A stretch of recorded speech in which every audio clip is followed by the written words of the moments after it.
Welcome to the Mama Needs a Moment podcast. We're your hosts, Cindy and Chrissy, co-founders of Her Health Collective. We are two moms obsessed with changing the ideals and expectations of motherhood. Every other week, we dive into the topics that matter to moms most, answering your most pressing questions as we learn from top-notch experts, swap stories, tap into our creative sides, and advocate for the causes that moms truly care about. All while hanging with your mom friends. We are so glad you're here. Let's dive in.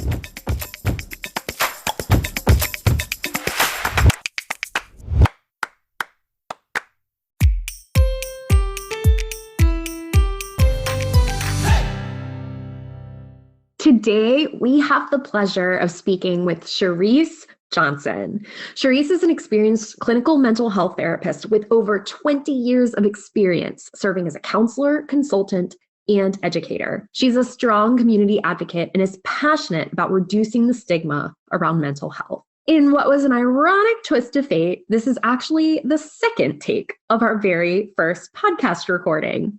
Charryse is a brilliant woman with a very generous heart, and we are so grateful to her for creating magic with us for Mama Needs a Moment, not once, but twice.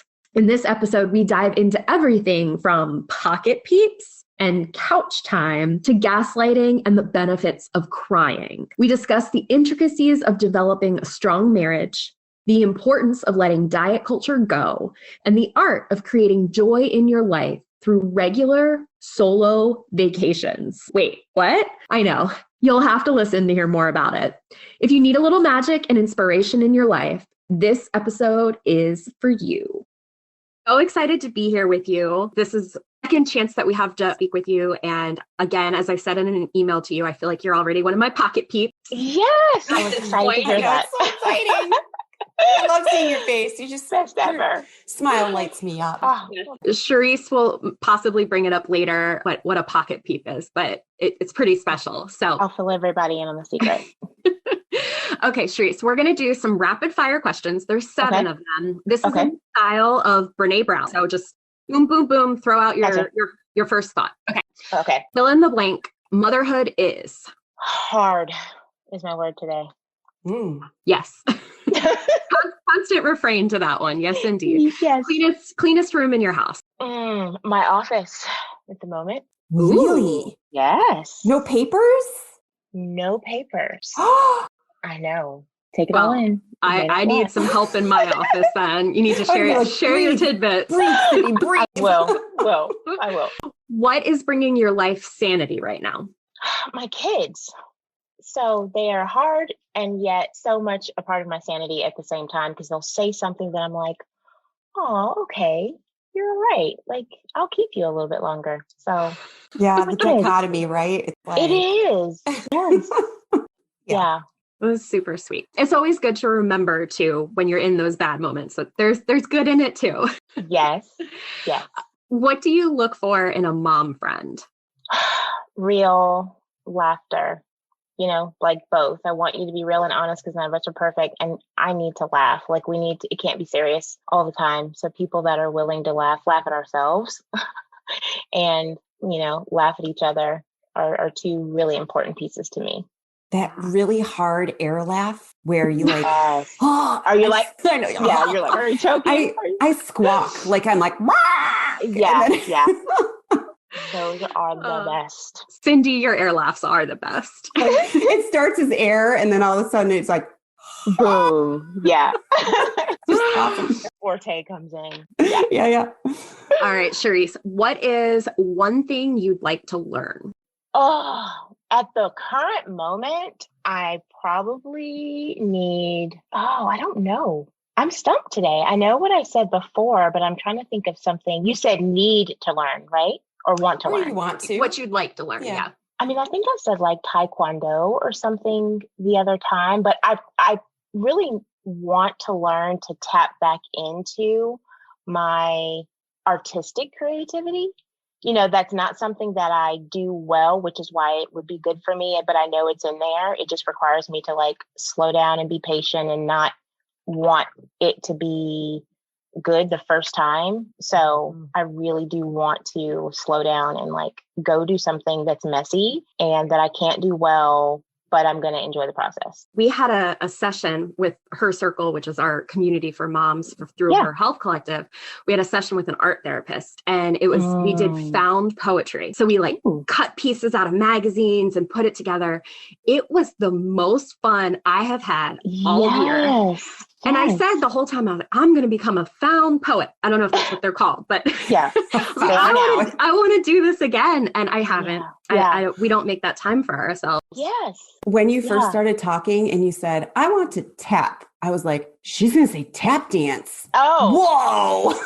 I took a little tap when I was later. I'm sure I could bring that out. No, I'm kidding. When I was little, no. I love dancing. We were going to do, my husband and I, who are now empty nesters, we're going to do salsa dancing before the world shut down. So we'll see how that goes in the future. It's not quite as fun to learn it online, but yeah. What are you reading or watching right now? Yeah. So I just watched the movie Shadowlands, which is a super old movie. I had to watch it for class. I was salty about it, which means I was not happy in the beginning, but it's so good. And it really wrecked me at the end and gave me a perfect ending to a book that I'm writing. So that worked out well. And then reading is The Source of Self-Regard, which is a new book by Toni Morrison. And that woman has more knowledge and wisdom in her pinky finger than every part of my soul. But it's just a beautiful thing about how we see ourselves and speak and regard who we are as people. So it's pretty incredible. Beautiful. Adding it to my list. Yes. Okay. You just mentioned that you are an empty nester. Yes. So this question, I guess, is easy for you, but how do you picture your empty nest days? Yeah, I didn't know what to picture because unfortunately, most of the people who talk about empty nest are the people who are having terrible experiences. And then you're like, should I be afraid? That's unfortunately what you see out there. It has been amazing. It has been like how it was when we first got married before kids, and like having a romantic getaway with your husband every day and really enjoying it. So it's really sweet, and you don't cook as much and you don't have as many things to do. It's great. Our grocery bill, I'm like, I got a bonus just because the kids left the house. This is awesome. I'm no longer feeding constant kids, but it is pretty amazing to know, even with the kids gone, I am sitting across the room from someone that I truly enjoy. And I'm so thankful because I know that that's not everybody's story, but I love it. But we also worked to have it feel this way when they were gone. Ooh, that's a really interesting. I'd like to know more. Tell me more. Yeah, well, it's so important. A lot of times we have children and they come in and they're beautiful and they're wonderful, but we can switch the way our world is, making them dissenter, and that's actually not their place. I will often tell couples when I'm working with them that you and your spouse or partner, you're the nucleus of your family. So if the nucleus isn't healthy, the cell itself will not be healthy and fall apart. But we switch that. Kids are the nucleus, and then we're out here just as particles in space, and then the kids leave and everything crumbles. And it's, I don't really know you, or our paths haven't crossed. We haven't been intentional about staying connected with each other because we've been busy just doing things. And those things were the glue, not us. So it really is important to know that aside from being a mom, you are Chrissy and you are Cindy and you are a wife. And remember what that feels like, just to be that and have time just to be that, so that it gives you something to look forward to, that it's kind of your anchor. So, the kids are going to leave one day. Our goal is to prepare them to leave and be able to then enjoy. Now we get to go back making each other our center of attention. That's the way it's intended to be. Even as children are growing up, if they are watching their parents be that cohesive whole, that's healthy for them to see and to witness. Yeah. And it's a source of safety actually for them. You know what I mean? Like kids will tease you and go like, ew, stop, but they also secretly love it because as they get a little bit older, they also start to realize, okay, wait a minute, every family doesn't have the same dynamics. or they might have friends that are splitting time between multiple places. And that doesn't mean that they're not finding love there, but their eyes open to it all. So they find security in the love that we show. And it's also healthy for them to recognize that they're not the center of attention forever, because then they take that into the world. And then that can be very disappointing for them, right? To leave home and go, wait a minute. So life doesn't revolve around what I want and need, and nobody's going to do what mom does, which is fly in and fix it all. Like, I've got to do stuff on my own. What is this? So we don't realize that we can lovingly enable our kids by having that picture not have balance, and they pay the price. And then you pay the price because you're ready to be done, and you're still so entrenched in their life because you kind of set them up not to be able to survive without you and didn't realize it. So in this year that's been so chaotic, and Mhm. a lot of the families have been together, Mhm. how do you recommend intentionality?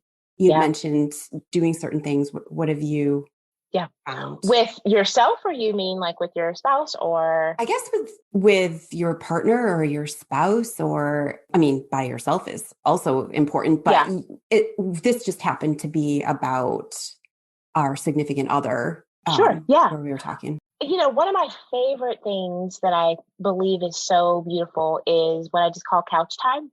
And that is 10 to 30 minutes a day where you are not on your phone, television's on, there is no background noise, and you are touching each other in some way. And people are like, wait, what? I have to touch them? Yes, because it's a different level of intimacy if we're talking, but there's 10 feet of space behind us. Intimacy is not just about trying to be sexually intimate at the end of the day when we're exhausted. It is all the right. moment. I know, right? Like, okay, last thing on the list. It is meant to be like, I am next to you, and your embrace is actually just what I needed because I was really anxious and having a hard day. And I always say the kind of rules of engagement are, it is not time to fix a problem. It is not time to talk about what needs to be done or what you haven't done. It is time to go, how are you? Like, how are you really doing? What do you need from me? Is there anything that I can give you, whether in this moment or going forward, that's going to make you feel supported? Or to say, maybe I don't say it all the time, but I really do appreciate how you as a mom have bent over and turned yourself into a pretzel to keep everything going through this pandemic, to look at each other and remember what vulnerability is like. And that alone is such a huge catalyst. We have to fight for it because it's easy to get caught up in, we wake up early in the morning, go, go, go, go, and go. And so that piece is very, very important, that undivided attention to just love on one another and laugh. And the other thing that I would say, a lot of couples struggle because they're very used to being transactional.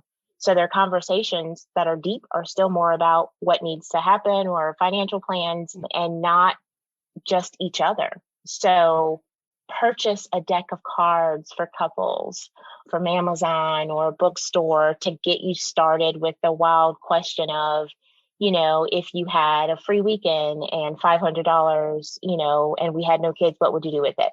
What a fun idea. Yeah. Just to say like, oh, I wouldn't have asked you that like at all. And your answer surprised me. Who would you have on a desert island? Yes. Me, right? It would be me. Right? They're like, well, you better answer right. Yes, right. Time's ticking. But those are little pieces that we just don't even think about anymore. And it gives us some really good, just insight on like, well, who is my spouse now? We're not the same as we were when we first met. There's no way. We're completely different people in certain aspects. So we have to continue to get to know each other. Otherwise, it's very scary. Think about that. 18, 20, 23 years later, depending upon how many kids you have, we're going to start getting to know each other. That's a long divide to try and make up for. Charryse, I love in theory the couch time and the touch time. But at the end of the day, I was wondering about I am touched out. I know where you're going. Sure. So here's the thing. It doesn't have to be the end of the day. I will tell a couple, choose whatever part of the day that you're both actually awake and it would be enjoyable to have that time together. And honestly, with this year of the pandemic, most of them are choosing like a lunch to mid-afternoon time because one person is not a morning person. We know, one or the other is not a morning person. Yeah, like I'm quintessential morning person. My husband is night person. So we know our boundaries there. But, yeah. But choose a time where you both know, like, no, I will actually be okay with this and not feel like I'm going crazy. And again, it is good for the kids to go, unless they're like 2, you can survive without us for the next 20 or 30 minutes. This is what I want you to do and go self-contained because this is important. So yeah, end of the day, I feel you. It's hard. But then here's the other part of that I will say that's also part of the issue is we give to everyone except each other. Wow, so the other aspect of it is, we will everything into making sure kids, people, work, passions, responsibilities have everything. And then our spouse, we're like, tomorrow maybe, because I don't have anything left. It's true. So I started to laugh before because I thought she was going to go into not whether you're a morning person or evening person, but if you're not a cuddle or a touch person, like if that's not your quote unquote love language. Not mine, but touch doesn't have to be we are cuddling. It is we are next to each other close enough that I can kind of feel you. We might be on a couch and I'm sitting with my back on one end, you're sitting with your back on another end, and we are facing each other. But I agree. My husband's primary love language is touch. It is my last last love language. And it is something that I have had to really go, okay, yes, this kind of irritates you because it's not your way to receive, but it's his. And we have a tendency to give love the way we want it and not the way our spouse does. We give out of our own love language because that's what we like. So it takes a completely different ball game for me to go, I need to let him have all of those touches and not make him feel rejected because that's not how I receive love. Yeah, it's not easy. I'm assuming that this is probably a common struggle that comes up with several of the mothers that you talk to as clients. What are some other struggles that you see the moms dealing with right now? And what's your biggest piece of advice? Sure.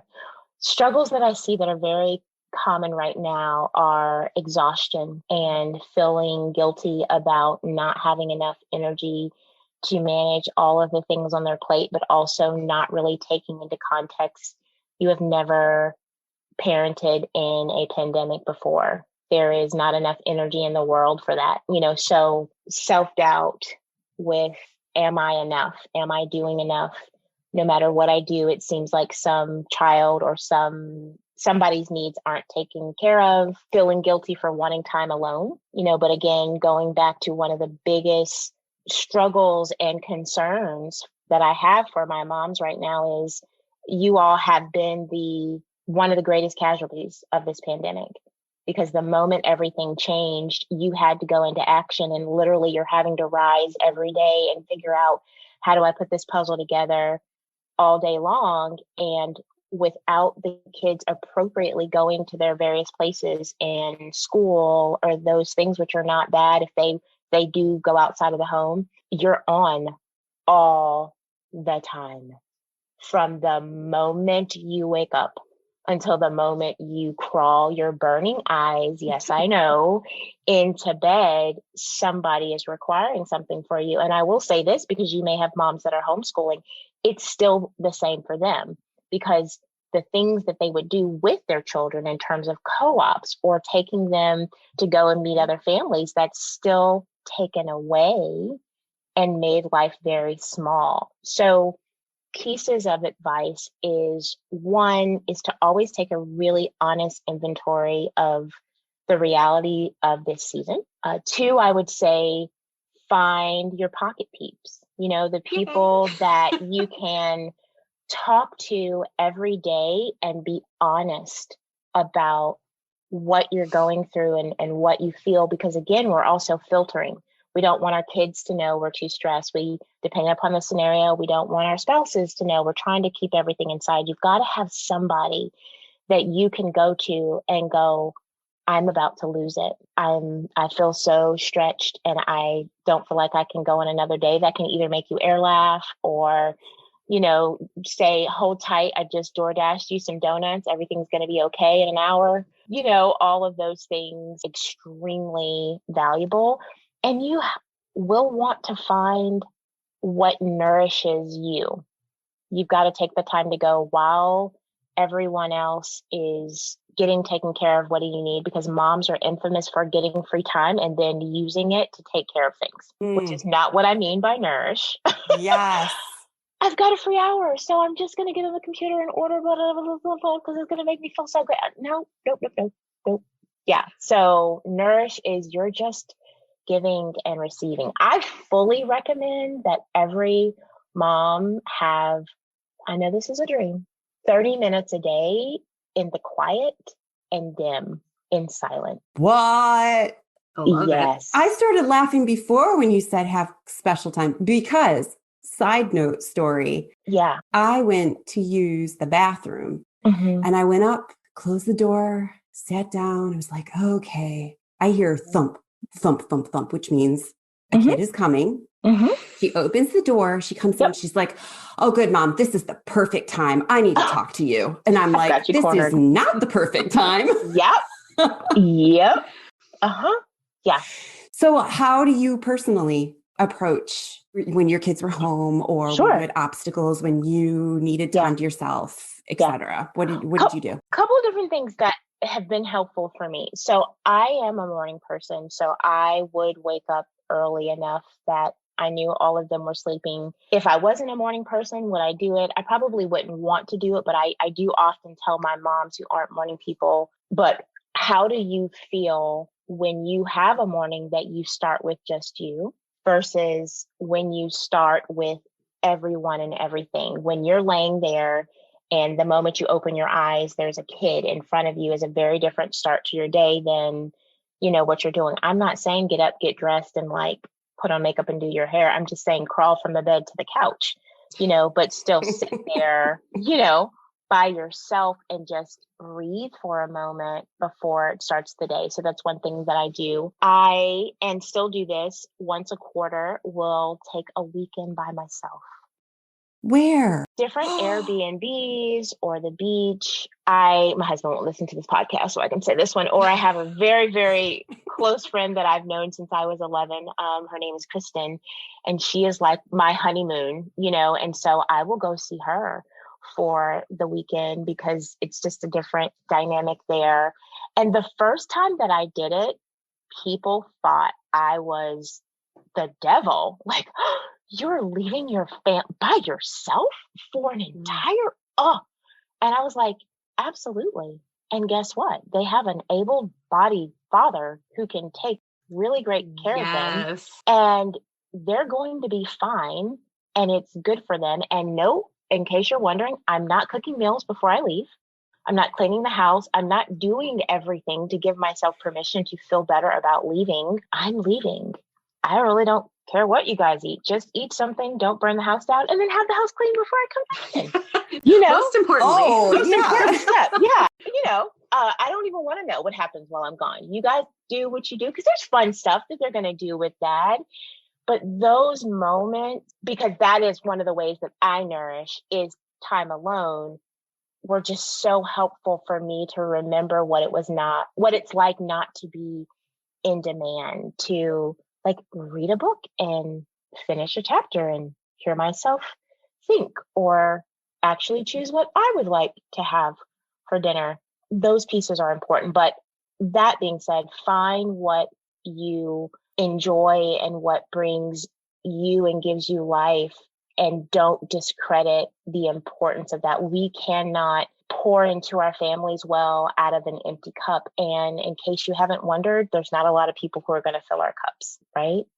We have to do that ourselves. I will often give, last analogy, to the people that I work with that we often kind of wake up with a symbolic cup and then spend our day hoping that someone is going to pour into it, and then feeling very disappointed that we're laying back down and that cup is still very empty, which can also lead us into situations that aren't healthy for us because we're just so desperate to be poured into in some way, whether that's taking on something that we think is going to be life-giving. We have a beautiful opportunity every day to pour into our own cup. And that way, whatever I get from anyone else in my life, it's an overflow. It's a bonus, but I'm not dependent upon it for my own source. And so just really seeing the beauty in better to pour out of my overflow than going, I don't have anything in here, but now I need to find something to be able to operate off of fumes to try and give to my family and the other people in my life.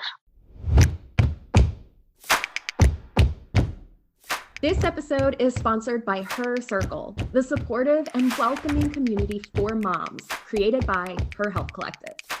Her Circle is a welcoming and supportive community for moms who are passionate about making change for themselves, their families, the community, and the world. Together, this village of women are revolutionizing the way moms take care of themselves. From an active, private online community and the incredible daily chats hosted there, to our many virtual gatherings, including support groups, Moms Night Out, volunteer opportunities, book club, family adventures, coffee chats, and so much more. We love providing moms the chance to connect and create authentic relationships with one another. The network of experts in Her Circle are a phenomenal resource and provide great learning experiences for moms on topics ranging from women's health to parenting. We cover the issues that matter to moms the most, from virtual expert Q&As to one-on-one Wellness Minute consultations and support groups. We are committed to getting moms in front of the information, experts, and support they need most. To learn more about Her Circle, head to www.herhealthcollective.com/her-circle. We have a limited number of spaces and the doors only open a few times a year. So be sure to add your name to the no obligation waitlist so you are the first to know when the doors officially reopen. Gosh, yes, to be the source of your own strength. How powerful is that? Yeah. It is especially hard when you reach a point in life where the identity that you've always carried with you no longer serves you.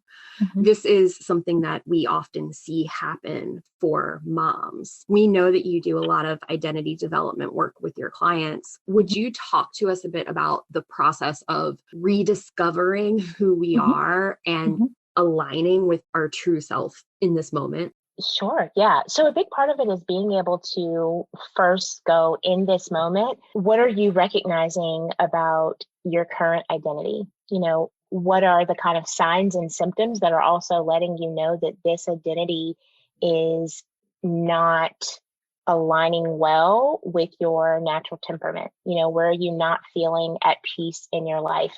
That could look like not sleeping well, hair falling out, appetite changes, weight changes, feeling more irritable, anxious, depressed. A lot of those physical and emotional symptoms are also attached to our identity because our identity often gauges our pace. So based on what I think of myself will often be in parallel what I feel like I have to do. We will look at a lot of things like should statements. And I will say, I want you to write down on any given day all the things you tell yourself that you should be doing. And they're like, ooh, that is a long list.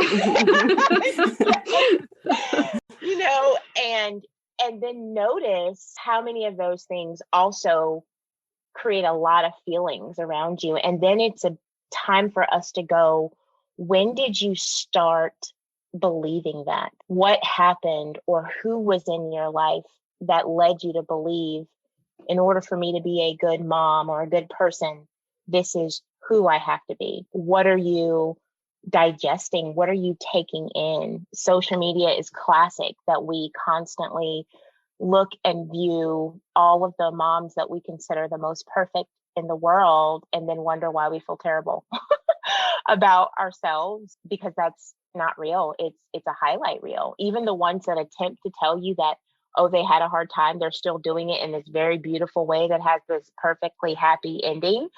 And that is very damaging and detrimental. So from that point of where am I? How do I know that it's not working well? Where did this message come from? We really go through a process of, what do you want to break up with? What are you connected to that you want to cut ties with because you realize that the cost is now too great? And then exploring what are the fears around that, because a lot of times we can get stuck in a certain identity, but we're terrified to go in a different direction because we feel like we'll let other people down, we'll lose relationships. We're afraid to be who we really want to be because the people that surround us know us this way. Will they still accept us? If people really see who I am, will they still love me? What is an action step a mom can take to begin to find their own voice and connect with that identity? Yeah, I would say one of the most simple, in my opinion, action steps that they can take is to say no to something without giving an explanation. So we will sometimes say no to things, but we will also feel like it has to be justified and want to give an elaborate reason of why we can't do it.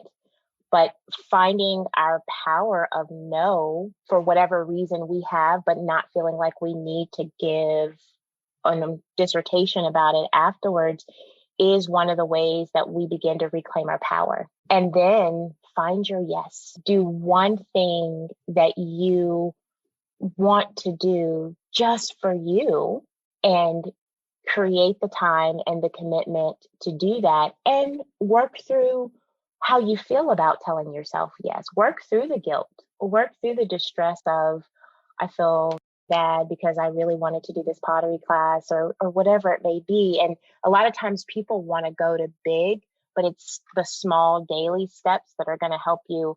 Where do I want to say no so that I can say yes? And then just beginning to notice, like, oh, this feels so much better. Like, I'm sleeping better. I'm not as anxious. I'm not yelling at my kids by Thursday because I'm overwhelmed, because I'm redistributing now that ebb and flow between my yes and my no. I absolutely. So we hear say no. We hear that a lot. I love find your yes. Like, find that thing that makes you come alive and brings you passion into your life. And I wrote that down. Yes, good. Yes, it's important. So important. Well, oftentimes when we start justifying things, when we say no, the other person doesn't really care. Yeah. It's more the justification is for us because we feel guilty, or we're processing through our own emotions. Is that what you find often? Absolutely. And here's the other part of it too. You will often see who are the people in your life that also don't align when you start saying the no or the yes, right?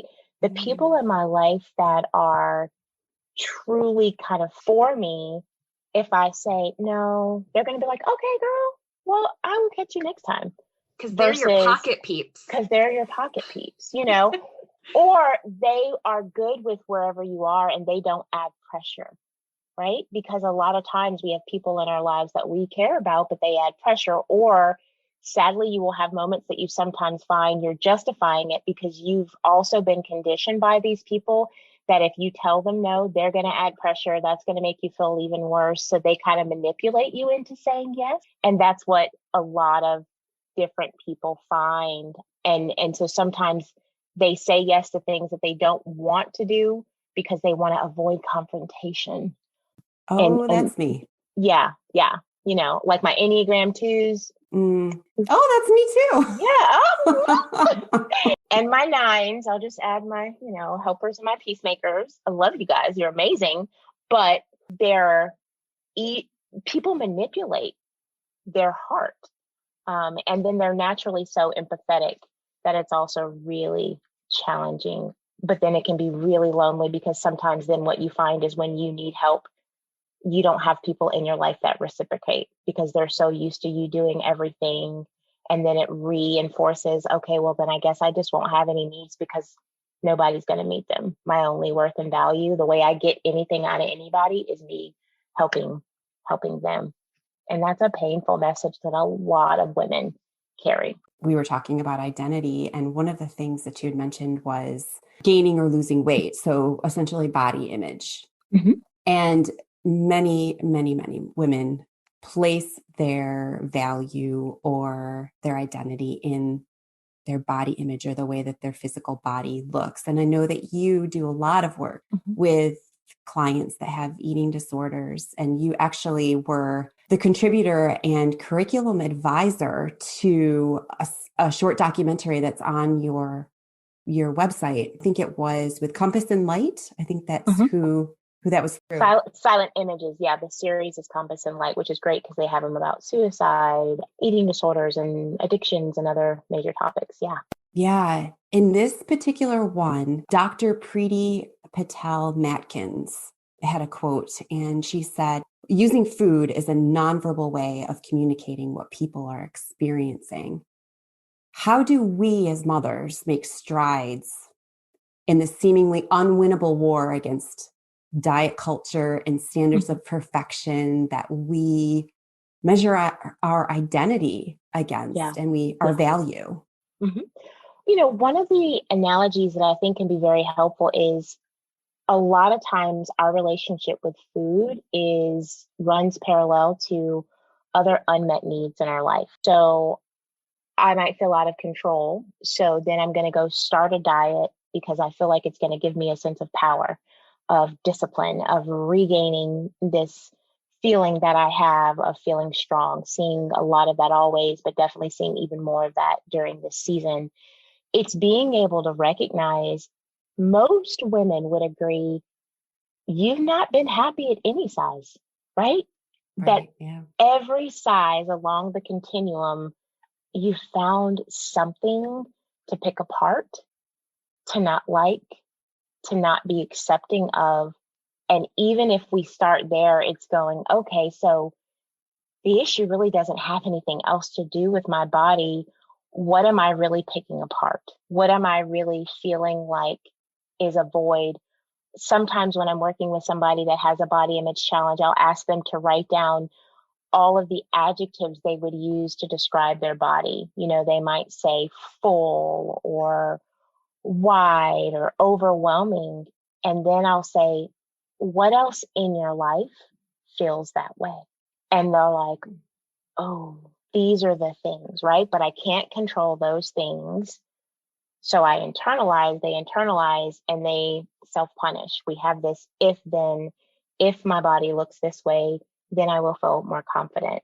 And we have to just recognize the deceit and the lie in that, and how it steals our time and energy, to understand that the diet industry is a billion-dollar industry that is still going because it's playing off of the fact that after you lose weight, you regain only to want to lose again. I'll tease and go, Whole30 is only 30 days for a reason, right? Because on day 31, everybody's posting a picture, right, of everything that they didn't eat for the 30 days. Cheesecake. And then we have to go, yes.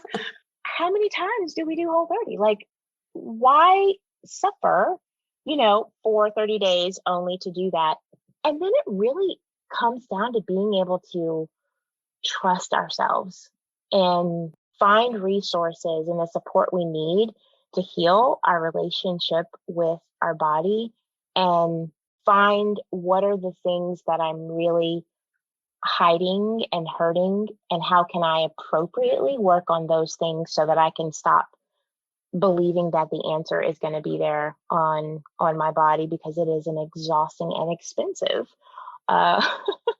battle to be under, where it will leave you constantly feeling like you're never good enough. And, the last thing I'll say on that is I love taking people through the history of really any culture, but Western civilization. The quote unquote perfect body changes every few years. There is no way to keep up. It is impossible to always have what's in. And that's why it is also so important for us to just really be comfortable with who we are and where we are, and see the beauty of what our body allows us to do. The privilege, the way it carries us, the way it's allowed us to hold and carry our children, for those of us that can. The way that it puts up with 2 to 3 children dragging on you at any given time, or coming and running and jumping up. Our bodies, they are there for us. They are not against us. They help us so much, and they really just want to be loved in return. And we just have to exclude and push away any message that contradicts that. Absolutely. Bringing awareness to mental health disorders and using a health at every size approach to improve weight stigma are issues that you are very passionate about. Can you tell us a bit about your work and how you are creating change in those areas within your community? Sure. One of the big pieces is, much like we're doing right now, is educating women on there is another way. Health at every size is a concept that, relies on data to help people understand the science behind our bodies, and the fact that, being on a diet is contraindicated. Years later, it is not sustainable and has done more damage than it's worth. And understanding concepts like intuitive eating, which is being able to understand and believe all foods fit in moderation, eating according to your hunger cues and your satisfaction and fullness, and then being able to move on instead of having fear food. So education is a big piece, because one of the biggest challenges is we almost have too much information. Everywhere you go, there's a different school of thought on food. So it's led to a lot of confusion, or it's led to a lot of morality. Food is this moral value where we feel like we're being more moral if we fall under this category, or less moral there. And that really messes up our ability to be moderate. I am also just a huge proponent of getting in your body. Also a registered yoga teacher, and really love helping women embrace what their body can do. Working with moms and daughters, specifically helping moms to see the messages that they quietly, or not so quietly, sometimes pass on to their daughters, as well as trying to get into schools and educating teachers and coaches, and directors of different parts of organizations on language, and how to be very cautious about the language that they use. Here in Charlotte, we are working on a program that we're going to help one of the private independent schools who's open to it have a progressive body image program that will start at kindergarten and go all the way up to seniors, and in bite-sized appropriate pieces teach children about body image and what it looks like, and how to protect it and honor it, and to protect other people that they hear that are saying things that aren't harsh. But knowledge is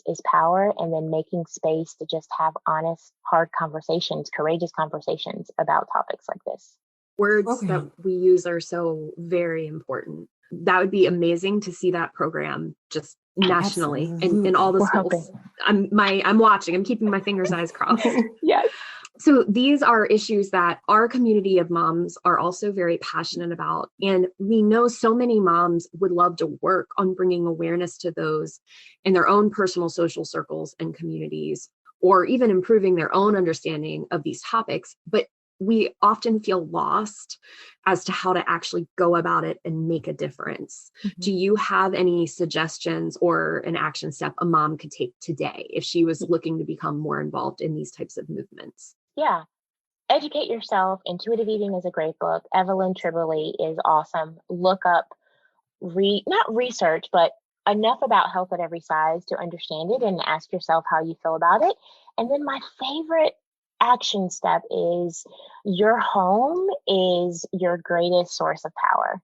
And we can overlook the magnitude of how that can move the needle if we're all working towards what would this look like in my home, because that's the place where we have the most choice. So little ways to do that. We actually do kind of a training with mothers and daughters is go through and ask yourself, how do we talk about food in our home? Do we give all food equal value, or do I, as a mom, often categorize and call food as good and bad? And how is that being carried out? Because every child is also going to hear that and take that in very, very differently. How do I speak about my body? You know, where am I willing to work on that and change that in my home? Another thing that I would encourage is in your pantry, do you have regular, just normal foods, or do you have like the shelf? I think some of you know what I'm talking about, but you've got all of your like high-low diet, high protein, you know, what message is that serving? And I'll often encourage moms as well, when you're doing your pantry and putting things in a pantry, if possible, if it's within your possibility, take it out of the packaging and put it in plastic bags or clear containers from the container store so you just see the food. Or at the least, turn around the labels. You'll be surprised at how quickly kids start reading labels, and they're hearing you talk and they're hearing commercials and start counting calories or going, this has trans fat in it. Is it that okay? It's all of those small ways. Where can you move the needle in your home? Or if that gives you a strong reaction and makes you nervous, go talk to somebody. Because we have seen that too, where the thought of not having protein and 2 vegetables every night for dinner creates panic, and really knowing what parts of your own story are in need of repair and healing. What was the program again that you had mentioned for the mother and daughter? Do you remember Well, it's not, there's no name of it. It's myself and another dietitian. Her name is Christy Maloney. She's a certified registered eating disorder registered dietitian. So a couple of times a year, we go through and do a program that we're going to end up taking online that just talks about raising intuitive eaters and helping moms give language to how to incorporate that habit in your home in a way that you still feel that you are educating and encouraging your children to have a healthy relationship with food. Because the biggest misconception is people get in their mind that intuitive eating is the opposite of dieting. So dieting, they think rigid, take things away. You can only have a few things. People hear intuitive eating and they think, okay, that terrifies me because you're telling me that I can eat everything all the time. We're saying eat variety. Yes, we still need micronutrients and macronutrients and all those different aspects, but there's a way to do it without making it feel that you need to go take a 3-mile walk because you went to go get a cone of ice cream right with to your earn family. your food? Right. Yeah, to right. earn your food. Yeah. So you use a lot of different techniques to help your clients. Mm-hmm. I know there's cognitive behavioral therapy, and you have a couple in your office, 2 of which are called Zytobiocommunication technology. Mm-hmm. I immediately wanted to go, ba-da-ba-da-ba-da. Yeah. I was like, what is that? And then you have something else called brain spotting. I'm so curious. Can you explain these in more detail? Yes. So I'm going to try and keep it brief because I could totally geek out on these forever. So both are what we call complementary approaches, you know, that can go along with anything that you are doing in your life. Zyto is an electromagnetic source that takes your palm of your hand that you lay down on an FDA approved machine, and it literally scans and goes through kind of the electro magnification in your body to see all of the various systems of your body and how they're operating. Depending upon the level of the person that you are doing it with, it will show you a number of different aspects in terms of your hydration, stressors, certain emotions that you are holding, how you are taking in environmental stimulants. Shortly after we were in the pandemic, I get a Zyto myself from another person, probably once a quarter, and mine registered high for the gamma rays that come from electronic. And so it was just showing that part of my body was way off, which was also matching up with some other physical things that I was feeling like I didn't even think about that. So I needed to really recalibrate and go, well, now that I'm online an extra 8 hours because we have to do everything through Zoom, and I'm in grad school, which is also online, I've got to unplug and back away. And I was able to make those adjustments, move things around, get pieces around me, which brought my energy level back up, because that was a big part of what it was kind of pulling out of me in particular. Brain spotting is a body-based approach that focuses on being in this attuned relationship with the person who is working with you. And it is using the eye gaze to help manage areas of sub-middle brain where we store all of our really difficult moments and memories and struggles. We use it to help people get through blocks in athletic performance or work through confidence, stress, addiction, highly used for trauma, anxiety, depression. It can be used for a number of things. And here's why it's so powerful. So many times we get caught up in our prefrontal cortex, which is the front part of our brain, and we think ourselves to death. Trying, to like figure it all out. It is exhausting, and we're right back at where we started. But the really tough issues that we hold are in that midbrain, and those can't be accessed the same way. But based on our eye gaze and working through mindful processing, it's almost like if you had a hose that had a knot in it, it's a way of using that process to kind of release that knot, which then kind of opens up your thinking better. That midbrain is where we gain our power of being rational. It is the difference between, I want to create a new pattern that I think is very helpful, but my lizard brain, which is in the front, is really impulsive and just wants to do all the fun, great things. And then I keep doing the same thing over and over.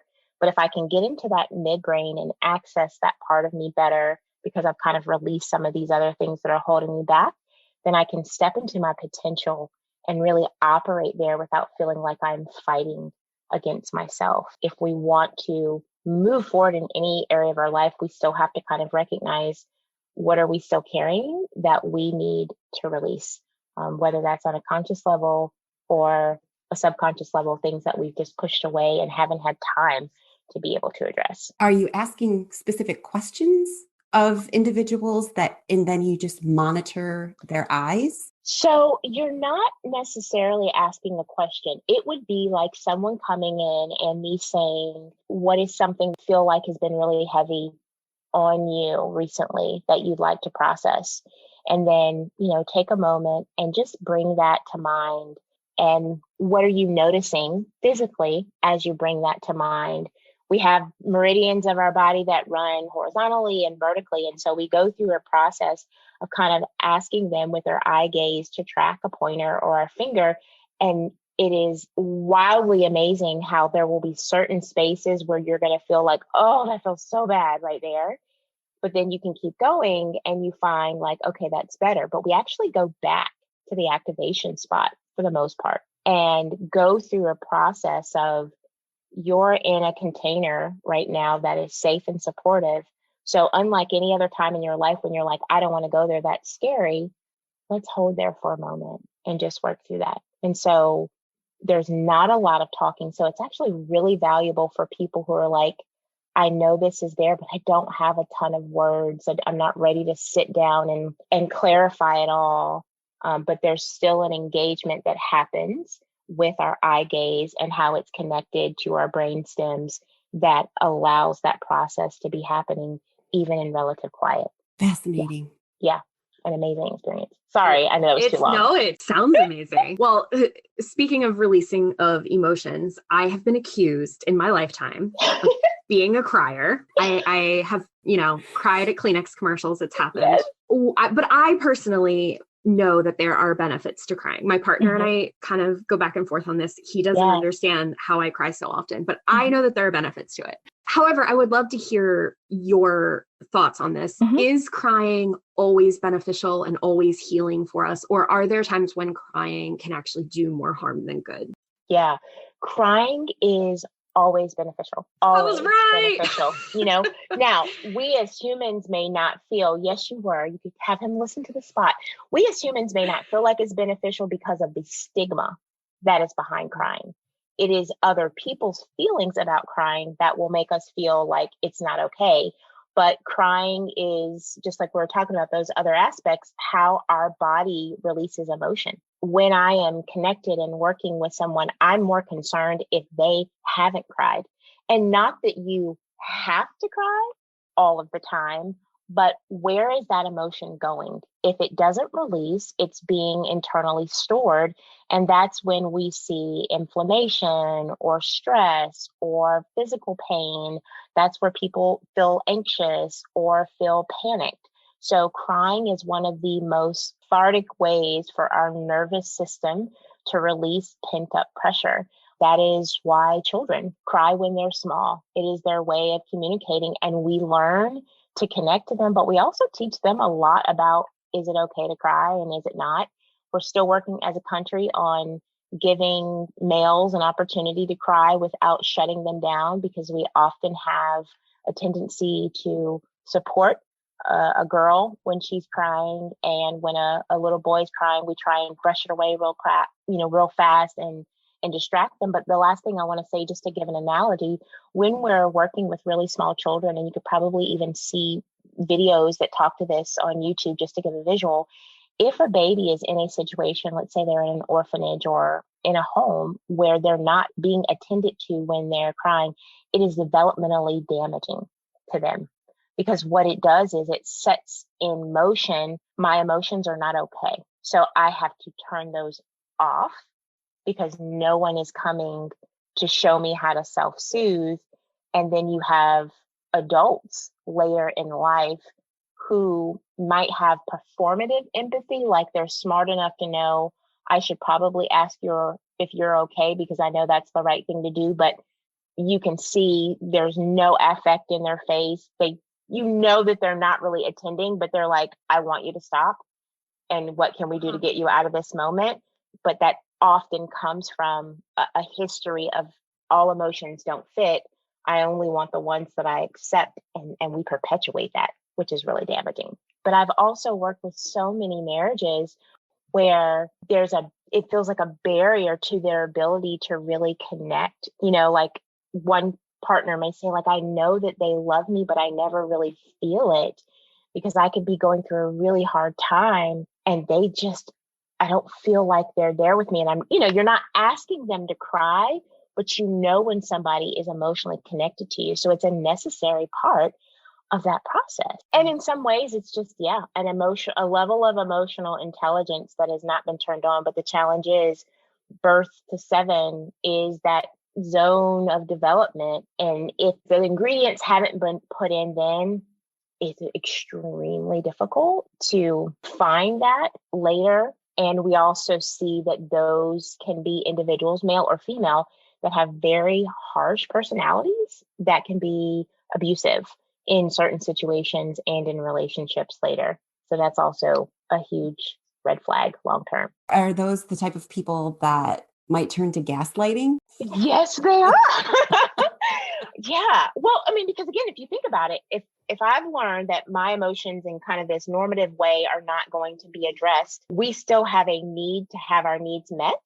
So we then turn to manipulation, right? Kids manipulate anyway. They just get caught and laugh. And then we go like, sweetheart, you don't need to do that in order to get mommy's attention, or whatever the case may be. But yeah, other people who don't have that need met well through a number of ways then learn, well, if I give just enough to pull people in, then I then control how they respond to me, and then I feel powerful. Because if someone said, well, I'll give you something to cry about, then that might make me feel weak. So I can also determine I am never going to feel weak again. And now I'm determined to always be powerful and manipulate or take advantage of people who may have a more tender temperament of any gender, that I have. So that can be a very common thread that we see. Would you be able to define gaslighting? Yeah. So gaslighting is intentional emotional manipulation that usually involves someone conditionally meeting your needs only to pull back on those needs if you don't follow through or act in the way they want. So it's a way of them coercing you, kind of like a dangling carrot. When you are then a victim of gaslighting, it makes you feel like you're going crazy. You question your own judgment because they may tell you, no, that's not true. No, that's not what happened. No, that's what you think. Nope, that's not what happened. And they manipulate the version of the story, or they tell you you are too sensitive. You're just being too sensitive. If you weren't so sensitive, this wouldn't be a problem. Other people don't feel this way.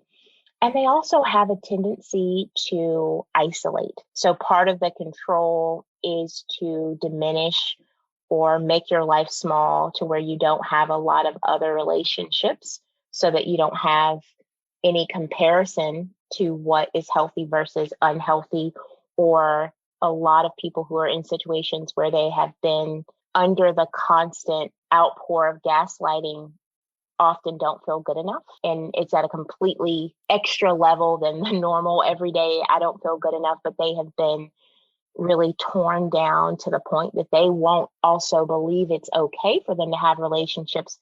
One, because it's protective and they don't want people to see who they really are, but they have been made to believe that they aren't good and wouldn't be liked by other people. And so it's a way of just trying to stay safe. And so they isolate and withdraw. So we actually have a question from one of our moms. She wanted to know if there was a way to gently tell a friend that you think her partner is gaslighting them. Yeah, I would say as long as it's someone that you truly have a good friendship with and they know that you're coming from a place of love and you have an opportunity to get them away from the environment that might be threatening, it can be a very valuable conversation. A lot of the women in particular that I've worked with who have been victims of gaslighting have been so relieved when someone else saw it, because again, they're in this place of confusion in their mind, and that part of them knows that, no, this is not okay. But then there's another part of them that goes, well, are they right? Maybe it is me. And so when someone else that you know and you love and you trust can see it, it can be very relieving. And a way to start it can be, are you okay? You seem different. You used to A, B, and C, but I've noticed here, is everything all right? And so it gives them still an opportunity to kind of broach the conversation themselves. And then really being able to kind of start with, it seems like what you're experiencing is really unhealthy. How are you feeling? Are you eating? Are you sleeping? So you just kind of work your way, because they're going to kind of let you know how ready they are.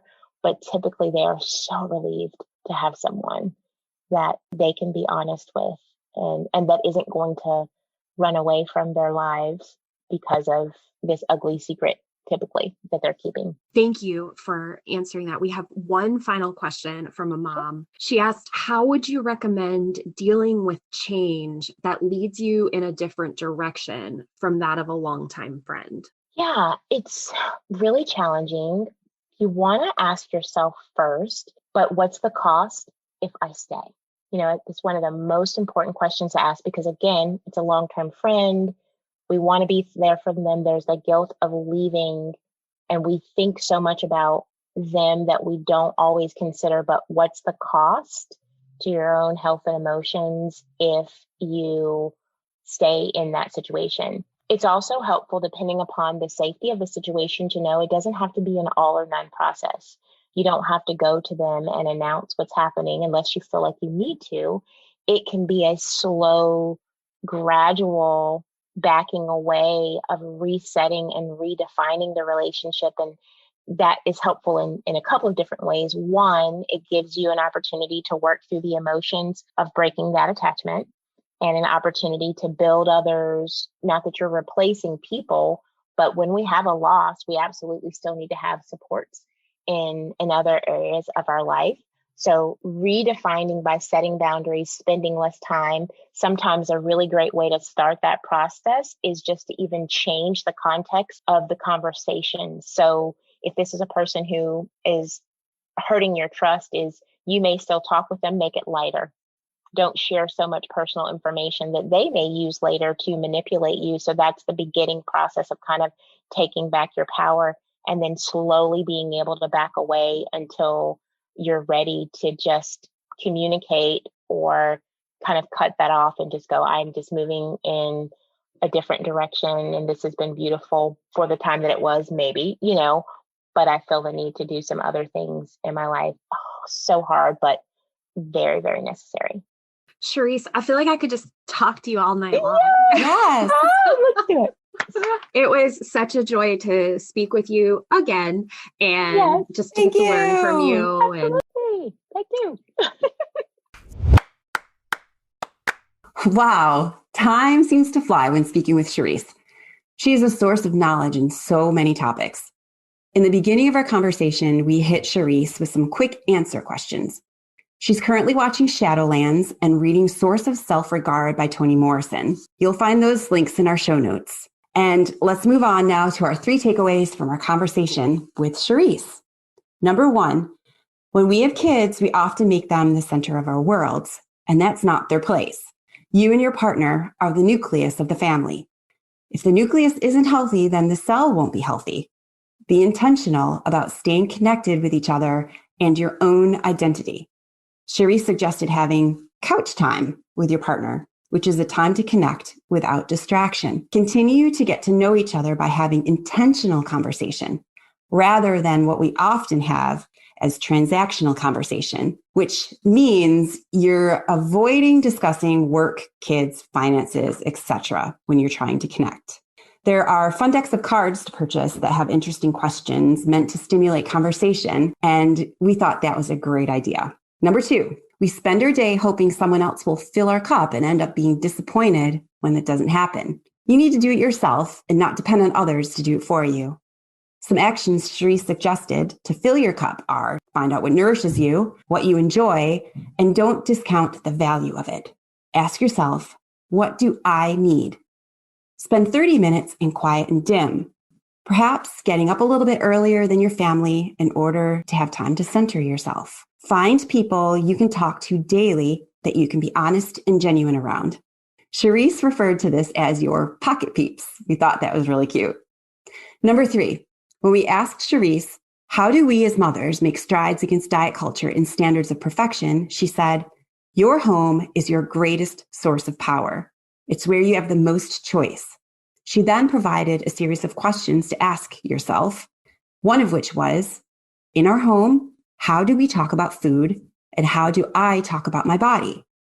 Where am I willing to make changes? There's our 3, and then, trust me, it was hard to keep it there at 3. High five, friend. We had so much fun with you. Be sure to hit that subscribe button so you never miss an episode. And don't forget to leave a review. We love hearing what you have to say. Until next time, stay true to you.